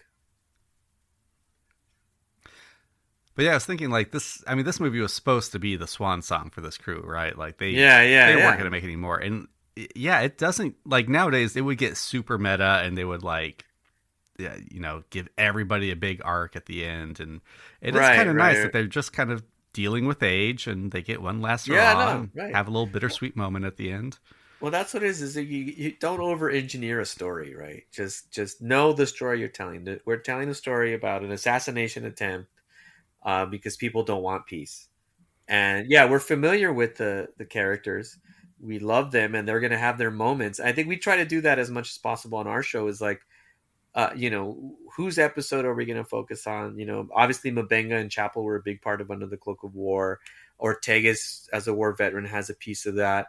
And it's like, don't over-engineer the stories there. Keep it simple. Keep it about there's a Klingon ambassador on the ship that people have history with, and also the information that we're getting about the war and how bad it was, and in that people can have their moments. Spock has beautiful moments in there, and Uhura has great moments of having her ideology and her seeing the world the way she sees it, and then having that challenge because now she's in a dinner and the person, her friend who she loves dearly and one of the people that she cares about most in this world, is having this challenging PTSD breakout, and it never resolves itself as a lot of the episode doesn't resolve itself, but it gives you enough to know that like Uhura is now changed. She began the episode viewing this guy as the peace treaty and negotiated this through, and then during that dinner has to see him as someone who my friend has a really big reaction to. And that scene with number one and Pike later, when she's like, a lot of people on the crew are having issues. It's not just about the war veterans anymore. It's like the other people seeing the reactions of the war veterans, Yeah, they get influenced by the people they love. Yeah, exactly. Yeah. You almost, look at this dead guy. Sorry, but yeah, you almost get more in-depth insight into the character the less you try for it. And I was seeing the comments how this isn't a big character-driven movie. It really isn't, but you're allowed to then see the characters come out because of it, because they're not carrying the whole story on their back. Mm-hmm. So that Klingon warden on the planet, that was the same guy who put his consciousness in Data. Oh, really? Same actor, yeah. I was going to say, I know that face. I know that voice. Grandpa?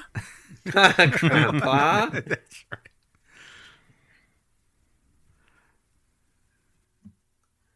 Aw, so Trixie. Yeah, Code Blue.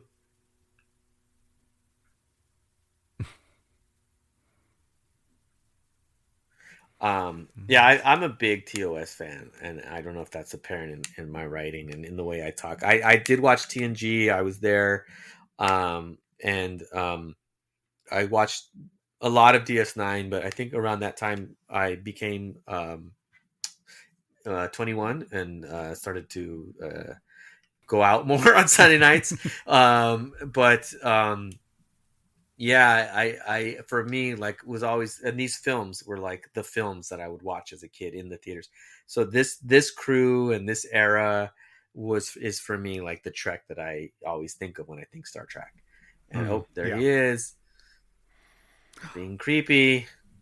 This looks like the Enterprise D medbay redressed. Probably. Yeah. Mm-hmm. I'm sure they were using all them sets. It's only fair. They use so much of their sets and props in TNG. Yeah.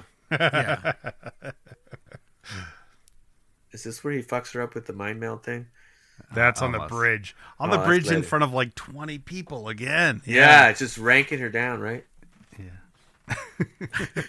Shatner's like, wait till she sees my face, wait till she sees my face. Yeah, don't fuck it up. There he goes. Oh, shit. Dang, there's that emotion. There's that Spock emotion. Yeah. And there's McCoy with his hobo makeup. One Vulcan on the ship, and you're the traitor? God damn it. Yeah. You can't approve anything. So smug. Love the Monster Maroons. Oh, yeah. I haven't gotten this far without talking about I that. gotta admit, I have an affinity for the little useless flap that they all have on these things. Her color's red. Why is her color red? Is that a rank thing? Must be rank. Yeah. I know McCoy a couple times in that movie. He has fun tearing it open. Oh, I agree, Michelle. I remember watching this and going like, oh, and especially on a rewatch, you're like, oh, that is some non-consensual invasions of the mind. Oh yeah. They killed your son. Kirk must just smell right now. He just looks like it, right? He's on a bender on Rura Penthe. Didn't shower. Not everybody keeps his BO in the same place. Yeah.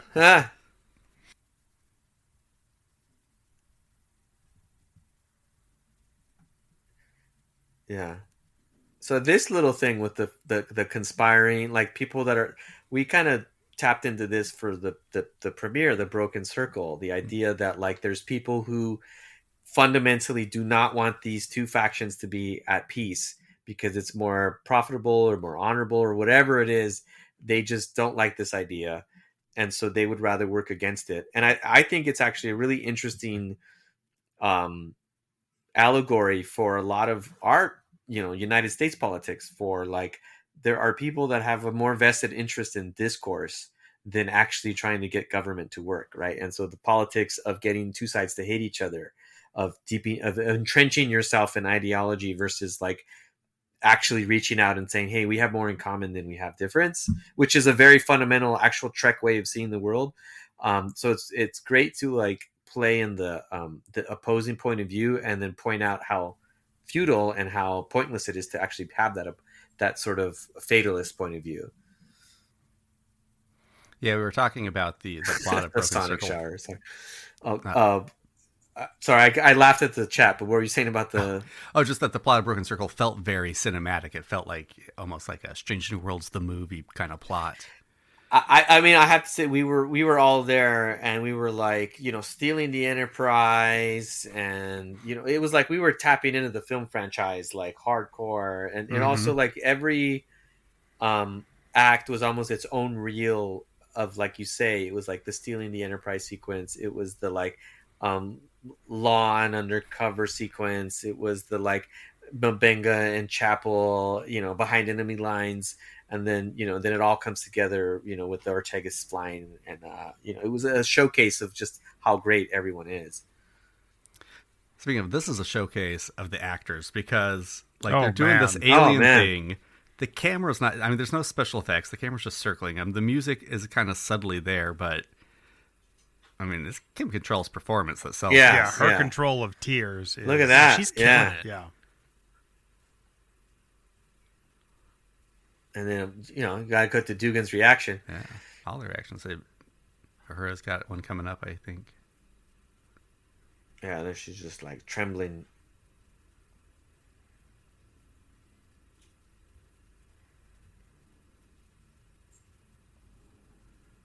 I just basically fucked her brain up. I made her a vegetable. Don't betray Spock. Don't piss Spock off, man. That guy... Such a good line. I've been dead before. Straight up fucking... Let's all let's put our bona fides on the table. There he is. Just happy not to be on the same set as you, Will. I don't know that for sure. I'm just... Yeah.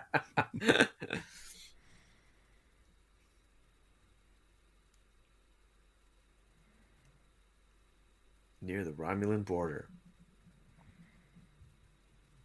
I love how everyone just has each other's backs, right? Which is something that I definitely lean into. It's like there's the Federation and the Starfleet, and we are all, going to abide by those rules. But also, these are the people that I've survived how many skirmishes with and how many fucking battles. And some of us have died and come back, and some of us have been on the Death's Door. Like the people, and you get that in a lot of the combat books that you read. It becomes about the person next to you. It becomes about the people that you serve with. It becomes about the people that saved your life. And so it's hard to separate yourself from that immediate connection and then the ideal or the rules or the way that you're supposed to go. You know what I mean? Mm-hmm.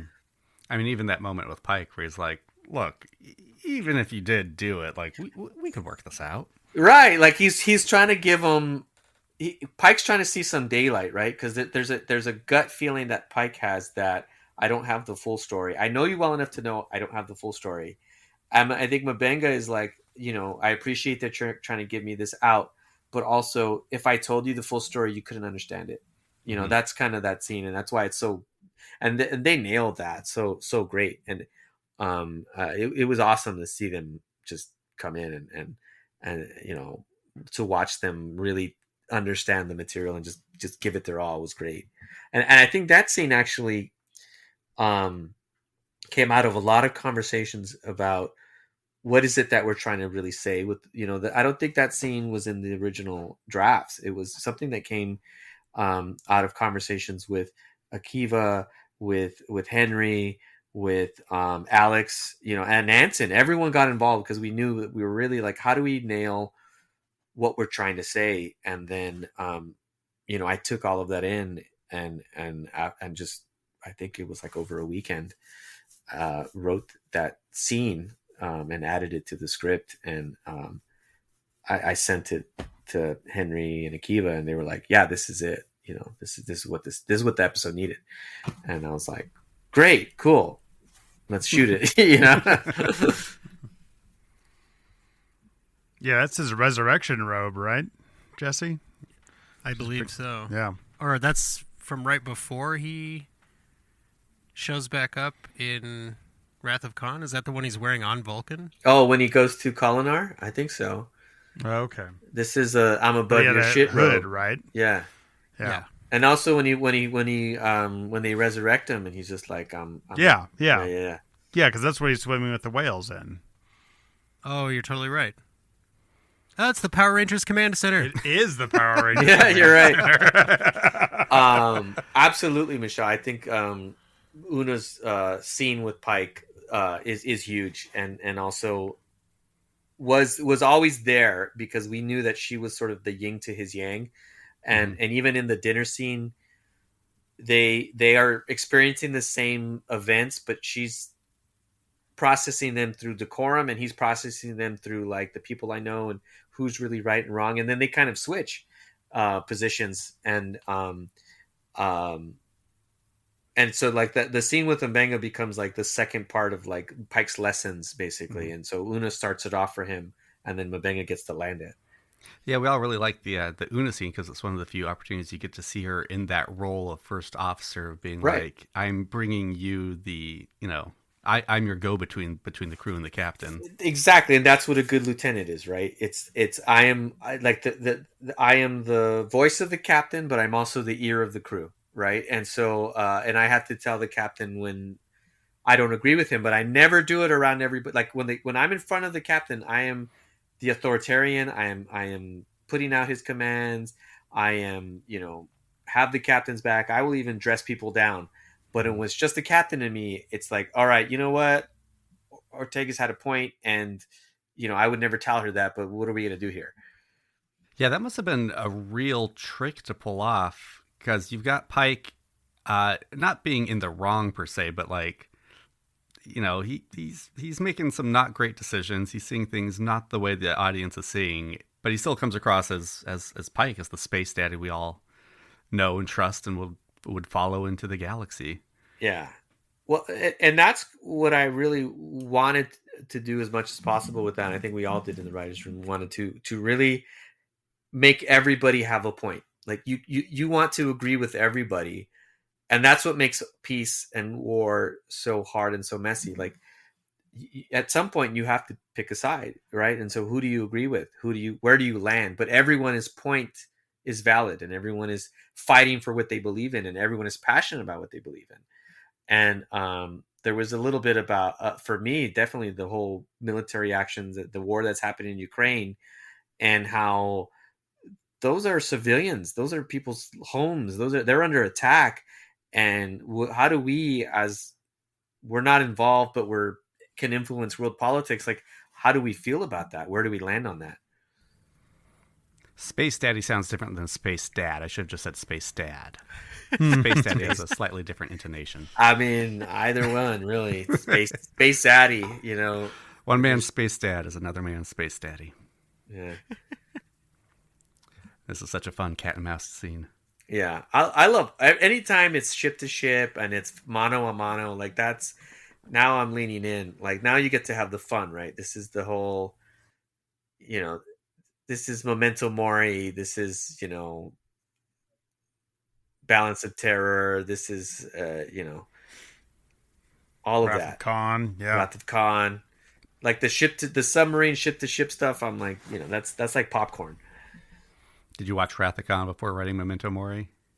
Oh yeah. Wrath of Khan, Balance of Terror, Run Silent, Run Deep, a couple other 1940s and 50s submarine movies. Because I was influenced by Balance of Terror and Wrath of Khan, but I was also like, what were those guys influenced by? Right? What is the writers' room writing Star Trek? What are they watching? What are their experiences?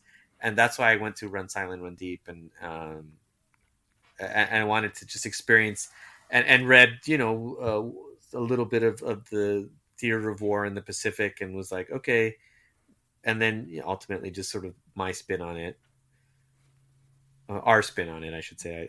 I cannot take all credit for, even though my name is on the title page, and I have I'm typing with my fingers, like, writing is a group sport. Mm-hmm.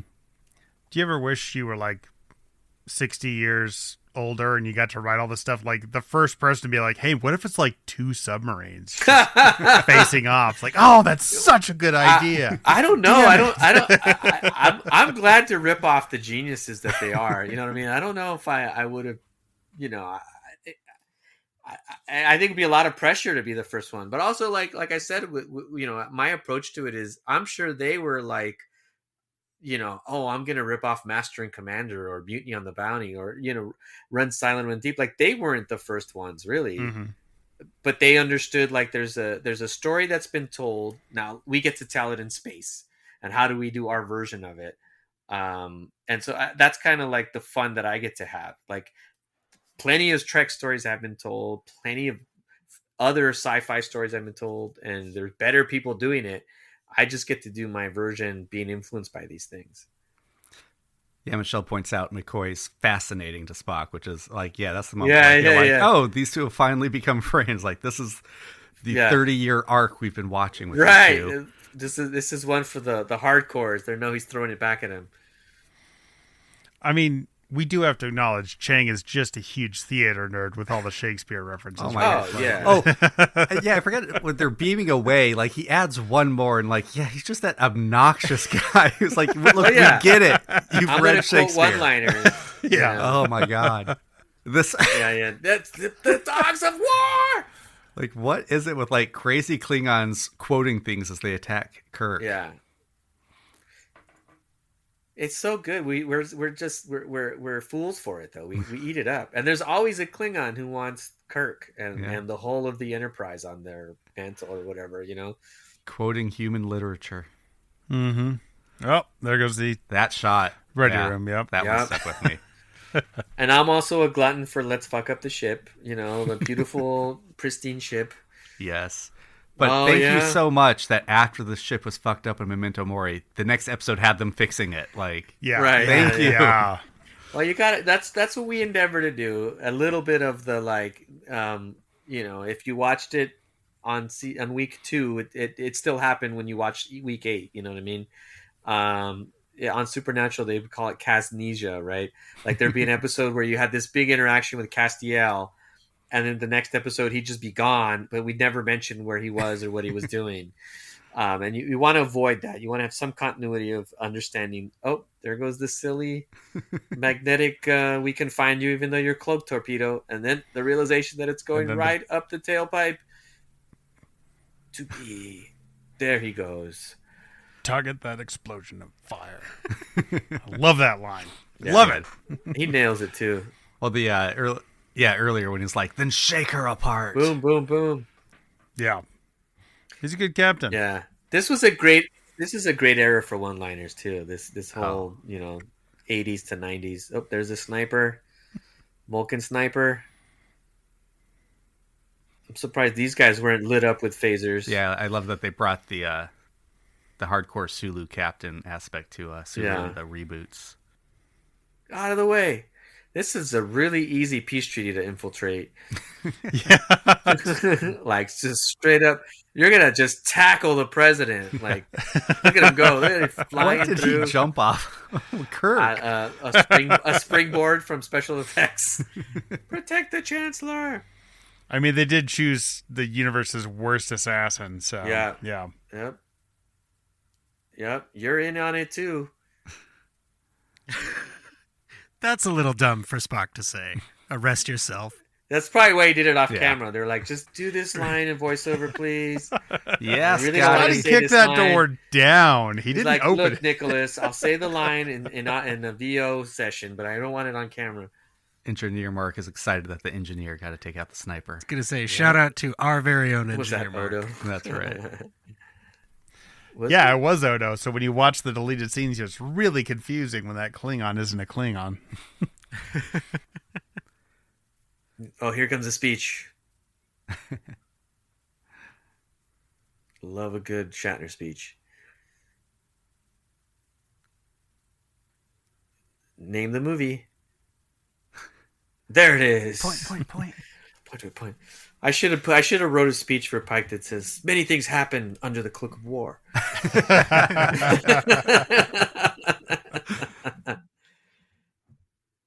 The title of the episode, I'm sure people can look it up, is actually a quote from Einstein, and if you look up the full quote, it's kind of slow clap. Yep. It is a total like spoiler almost, because the full quote is killing under the Cloak of War is still equates to murder. And so there's like that. And so there's a little bit of are the actions that these people are doing, no matter the circumstances, if you're taking someone else's life, like that is essentially a murder. The 10-foot dude in the background. Clapping, there it is. They're like, we just need this shot. Just need it for the fans. Sarek is up there like, why am I clapping? Yeah. I'm not a I clapper. hate clapping. Can you make me the dead Romulan again? The things I do as an ambassador. I'm going to have Vulcan and Alzheimer's at some point, so just, He's got another wife to get to before then. That's true. Yeah, that's true. Man, no justice for Amanda there. Maybe that's why he likes Earth women, because then he gets to get married like 4 times in his life. They're always younger than him, too. Yeah. Sarek is Matthew McConaughey. Napoleon Dynamite's brother is in Starfleet. Sarek's the Vulcan, Matt McConaughey. Well. Be a lot more logical if you did. Yeah. That was good. That's a good Matthew. Oh, you're right. Here's the Peter Pan reference. Yeah. Man, I fucked up my Nicholas Myers movies.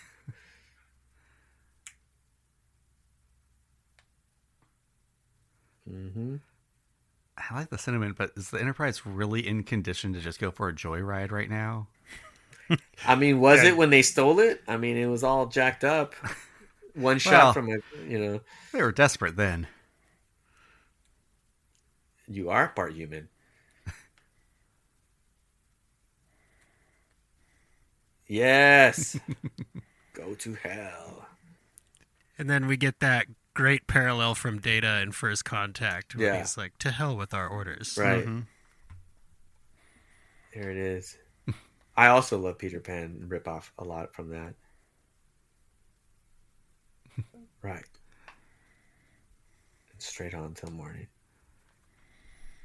Oh, Yeah. he did it. He did the Peter Pan. Yeah.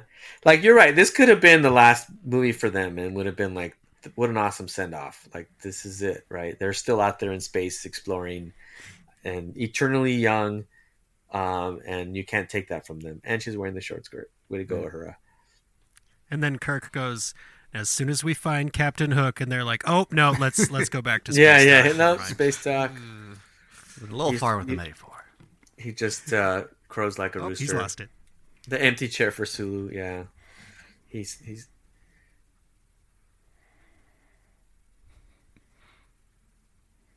Wow. 3 times in the movie. We're no I was going to one. say the third time. Yeah, you just in case you missed the poster, the movie is called Undiscovered Country, y'all.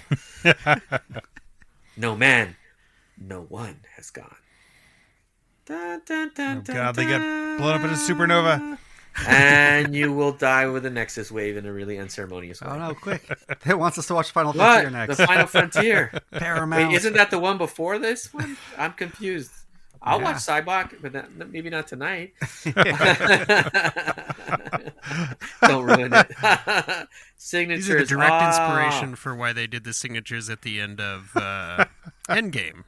Oh. Yeah, I meant to go check Walter Koenig's. I just got his I'm surprised signature Lower and see if Decks it hasn't done compares. something with this. I'd like to yeah. welcome Steve to the chat during the end credits of the Yeah, movie. Shout nice, out, buddy. You Steve. made it. Good to have you, You're a Steve. patron. You'll get the whole thing. It's fine. One influence for Under the Cloak of War, I was wondering, and I don't know if it would be as much in the writing, but I was definitely getting like James Cameron vibes from the future war. Was that? Wait. In Under the Cloak of War? Or Yeah. James Cameron? I don't know. I mean, I don't think I did that intentionally, but like I obviously watched and loved James Cameron movies. You know, It might have been more with the production design too, just the lasers and the. Well, Space Marines, aliens, Yeah. obviously, clearly I've seen that movie as we all have. And I think there was conversation. There was a temp track of the combat zone that was like artillery fire. And it was great and it was effective with the visual. But there was a conversation about like, this is Star Trek. This is not Vietnam. And so we cannot, like, even though it looks visually like strafing artillery fire, like it still has to be lasers. It still has to be space. It still has to be sci-fi. And I think that's where you get into the sort of that James Cameron Space Marine-ness of it all. But like little things like that, I think we're all trying to always keep track of the details and how much is like analog that we understand it from our world and how much of it is like future and going to give us that like real sense of another place, another strange new world, as you would. Yeah, I could do it too, William Shatner. When you're thinking about strange new worlds, you really want them to have their own sound. It's my best Shatner Kirk. It's not that great. Man, thank you, Davey, for being here. Oh, of course, man. This was great. So cool. Yeah. This was fun. I love doing this. I thank you guys for watching the show and thank you for inviting me on and asking me to do this. And this was actually kind of cool to go back and watch this again as a fan. I once a year try to go through all of these movies, and then obviously when I'm writing an episode, I'll go through one specifically. And it is fun. How like I'm watching this and I'm like, there's so much I subconsciously tap into plot wise or story wise, and I'm like, oh yeah, we did do that, or oh, we did talk about maybe doing that, and maybe some of this will come up later. I don't know, and it's just kind of cool how I forget how much these films in particular influence a lot of what I get to do. Well, and I gotta say, on behalf of the part of the fandom that is always out there swinging the sword of, don't tell me these writers don't care about what they're doing and that they don't know their stuff.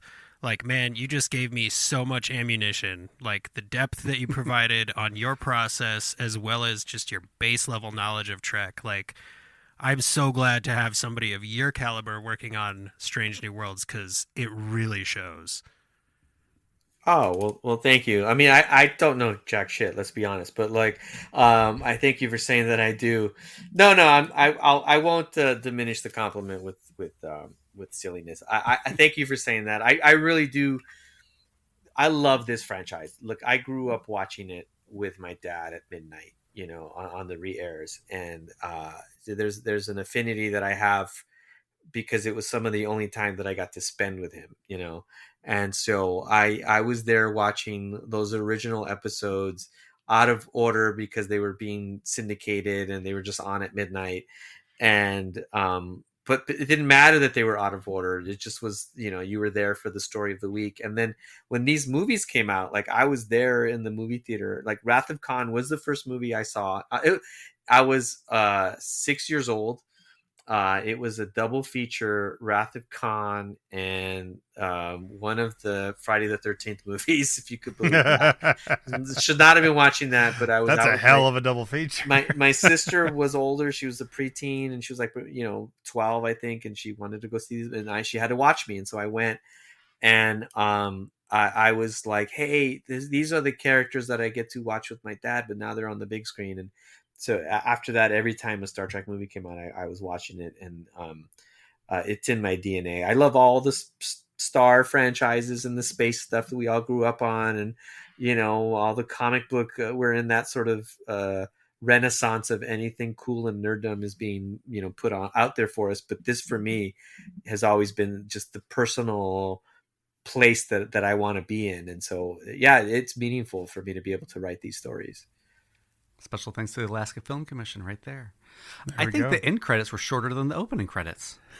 I was going to say, yeah, like this was the era where you're like, sit here and fucking hear a score for 5 minutes as you see names pop up one at a time, and get your popcorn and you'll like it. There's I did. I like this. Thank you again. Thank you guys again. This was awesome. Yeah, thank you, patrons, for being here. Thank you, Davey, for sharing with us and making our first stream of thought a huge success. So it's we've put out awesome to hear. Others. Yeah. I think Onitra has some ideas for what she might want to watch. Awesome! I love Onitra. She's fun. Oh yeah. We had a great time with her. Can't wait to get her back on. And Bernadette Croft. Oh man, yeah. She's hoping I can convince her to watch Labyrinth with us, but whatever she. Oh, that would be a great one. Yeah, right? I would watch that. Yeah, I want to see what Bernadette has to say about that. I can't wait to learn from both of them when they see the insights that they provide.